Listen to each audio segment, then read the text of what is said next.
Plato's most famous work. Okay, it's a lengthy book. It consists of 10 different books. It takes a while to read through. And if you end up pursuing philosophy in graduate school, more than likely you will have a course devoted to Plato. And if you don't read the entire Republic, you will read a good portion of it. Okay, we could easily spend an entire quarter or an entire semester on Plato's Republic. Okay, it's one of my personally favorite books in the history of philosophy, and you can read it over and over. You're always going to find something new in it. Okay, so let's attempt here a real broad overview of Plato's Republic. So in this lecture, I want to focus primarily on classical political thought. Like I said, in the text, they give us a lot of modern excerpts that you all are reading for this week. So I think it's good to assist that or to support it with a good classical understanding of political philosophy. The central theme of Plato's Republic is the question of justice. What is justice? And it's a good question. I mean, obviously, politics is concerned with justice, the question of justice. So a political work such as Plato's Republic would do well to focus on that. And that's exactly what Plato does. Socrates, the main star in Plato's Republic, along with several other interlocutors, they end up constructing a regime in speech. Okay, so remember that classical political philosophy is concerned with the best regime. Well, Socrates, here in Plato's Republic, he attempts to construct this regime. Okay, he attempts to outline what it would look like. What would a regime look like that embodied perfect justice? Right? What would perfect justice be? Ultimately, this theoretical city in speech that Socrates develops culminates in a utopian society ruled by philosopher kings. Okay, so this theoretical city in speech ends up being ruled by philosophers who are in charge of the city, right? The famous Plato's philosopher kings. And what he's getting at here is a perfect harmony between philosophy and politics. And the big question is such a city even possible?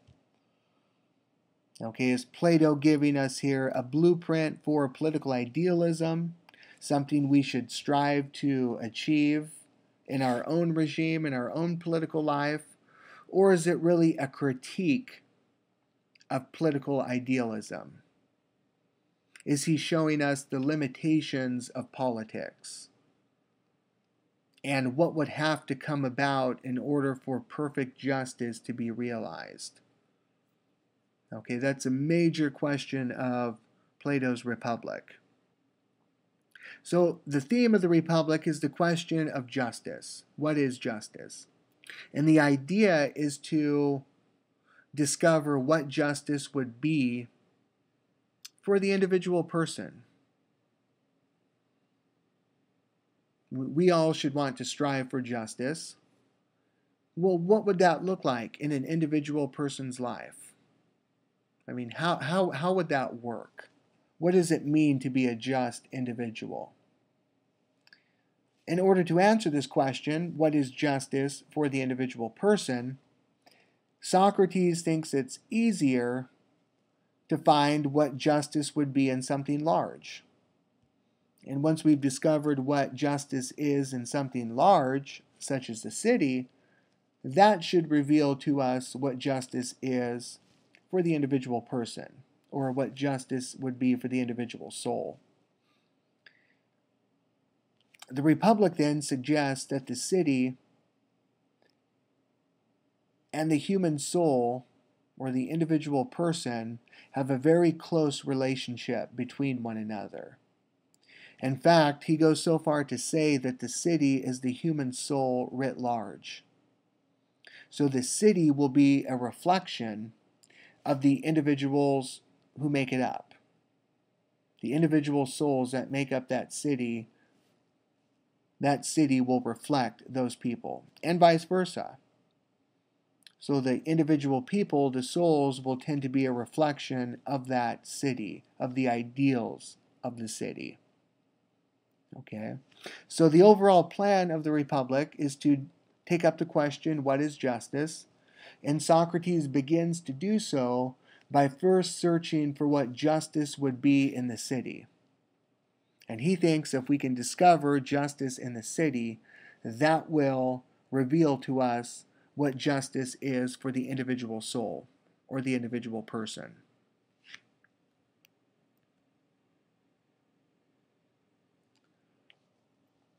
In developing the just city, or the city in speech, Socrates attempts to prove that the soul, like the city, has three parts: the rational, the spirited, and the desiring parts. So in Socrates' city, this best regime, there are three different classes. Okay, so you can think of this as a hierarchy. You have rulers, right? The people who make the decisions, the political leaders, if you will, those who come up with the laws, those who are the judges. And then you have the guardians. Think of the guardians as the soldiers who protect the city, the military force. Any type of city, even a just city, needs soldiers to protect it. Well, Socrates, he knows that, and his city incorporates a guardian class who have the sole responsibility of protecting the city. And finally, you have the artisan class, or the money-making class. Those who work the fields, those who build the houses, those who make the shoes, make clothing for people to wear. So you can think of these as the artisan class, right? Or these people as the artisan class. They have the trade skills necessary for a city to survive and to prosper, right? You need people in a city who can make things. So in Socrates' best regime, a hierarchy emerges. You have the rulers, the philosophers, the guardians, who are the soldiers, and then the artisans, or the money-making class. Okay. Now, what's interesting here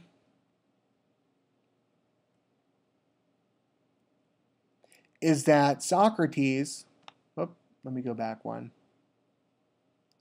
Socrates tends to relate the three classes in the city with the three parts of the human soul.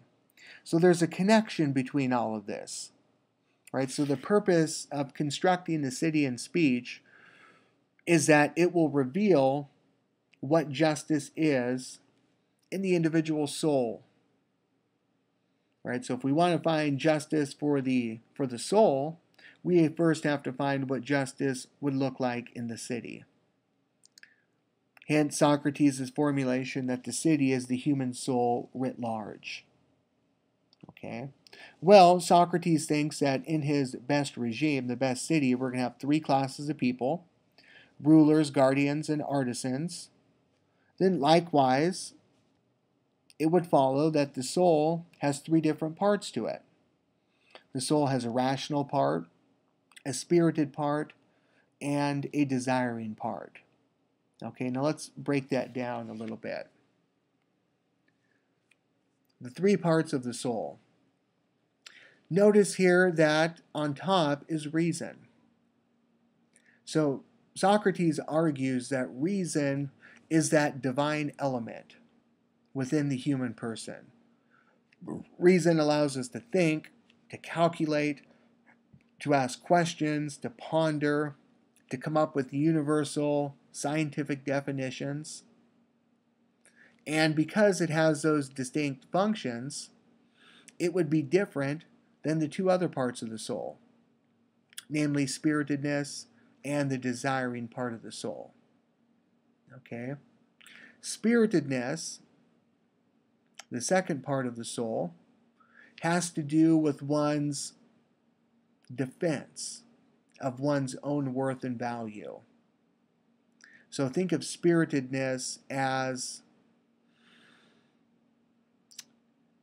having to do with your self-importance. Okay, it's that part of you that stands up to other people, right? That part of you that doesn't allow others to push you around. Or you could think of spiritedness as the defense of your own good, right? The spirited defense of your own good, of your own worth. Another way of thinking about spiritedness is in terms of, well, think of school spirit, right? Why do we root for our high school football team or our high school basketball team?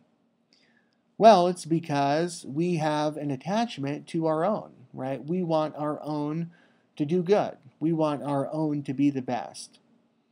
Okay, and with that comes a fierce attachment to what's our own, whether it's our own school, our own family, or even our own personal good, whatever that may be. Okay, so think of spiritedness as that part of the human soul that gets angry, right? That's willing